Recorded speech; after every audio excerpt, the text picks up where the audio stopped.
Salut tout le monde! Aujourd'hui, on plonge dans le monde du Google Dorking et pourquoi c'est une arme à double tranchant. Vous l'avez peut-être déjà entendu appeler Google Hacking, mais pas de panique, on ne parle pas de pirater Google lui-même. Le Google Dorking consiste à utiliser des opérateurs de recherche avancés pour dénicher des informations sensibles exposées involontairement sur le web. Bon, là où ça se corse, c'est que imaginez trouver des données privées comme des mots de passe, des configurations réseau ou même des bases de données entières, juste avec une recherche Google. Effrayant, non? Les cybercriminels utilisent souvent cette technique pour préparer des attaques comme le piratage de serveurs ou le vol d'identité.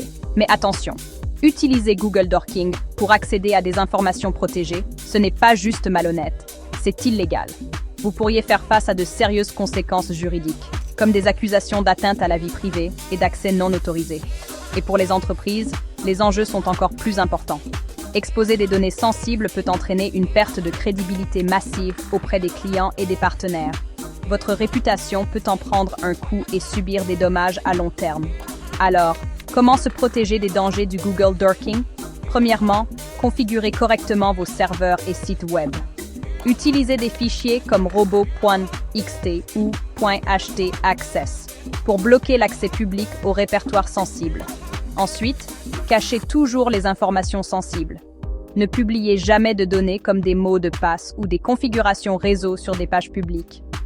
Si elles doivent être accessibles, utilisez des systèmes d'authentification robustes. Les audits réguliers sont essentiels.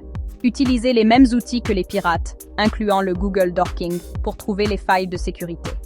Gardez toutes vos applications, votre CMS et vos plugins à jour pour éviter l'exploitation de faiblesses connues. L'erreur humaine, c'est un gros problème. Formez vos employés à ne pas partager de fichiers sensibles ou des liens mal configurés en ligne.